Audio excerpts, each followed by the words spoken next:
ഞാനാണെങ്കിൽ ഇവിടെ കപ്പ നട്ടു വെച്ചേച്ച് കരിയില വാരിയിടാൻ വേണ്ടി ഇരിക്കുവാണേ. ഇതുകൊണ്ട് അതിരം കണ്ടോ, ഞാനും കൂടെ സഹായിക്കാമെന്ന്. ഒരു കരിയില എടുത്തുകൊണ്ട് തിന്നു.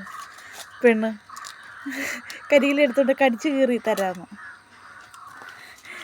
പെണ്ണേ, കുഞ്ഞിൻ്റെ കപ്പ കൃഷി ചെയ്തുകൊണ്ട് മുറ്റത്ത് വന്നാലും പന്നി എടുത്തുകൊണ്ട് പോകും. അതിന് ഞങ്ങൾ ഇങ്ങനെ പ്ലാസ്റ്റിക്കൊക്കെ ഇട്ട് മൂടിയൊക്കെ. ഈ പ്ലാസ്റ്റിക്കിൻ്റെ കളറ് കാണുമ്പോഴത്തേക്കും അങ്ങനെ വരത്തില്ല പന്നി.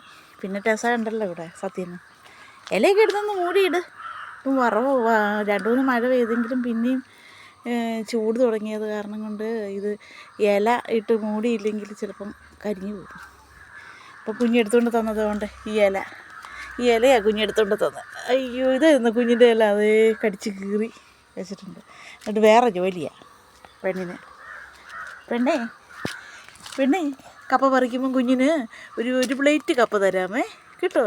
കുഞ്ഞിന് 1 പ്ലേറ്റ് കപ്പ തരും. കുഞ്ഞിൻ്റെ കപ്പയാണേ, അതുകൊണ്ട് അവിടെ നട്ടു വെച്ചേക്കുന്നത്. എനിക്ക് 1 പ്ലേറ്റ് കപ്പയൊന്നും പോരുന്നു. ഞാൻ പല ജോലികളുള്ള പെണ്ണായതുകൊണ്ട് ചൊറിഞ്ഞുകൊണ്ടിരിക്കുന്നു. എനിക്ക് പെണ്ണാണല്ലോ ഇവള് രാവിലെ എഴുന്നേറ്റ് കപ്പ കൃഷി തുടങ്ങി. പൊന്നു മിടിക്കുകയാണേ, കേട്ടോ, മിടിക്കുക. ഞാൻ ഇല എടുത്തുകൊണ്ട് വന്നപ്പം കുഞ്ഞ് ഇലയും വാരിക്കൊണ്ട് വരും.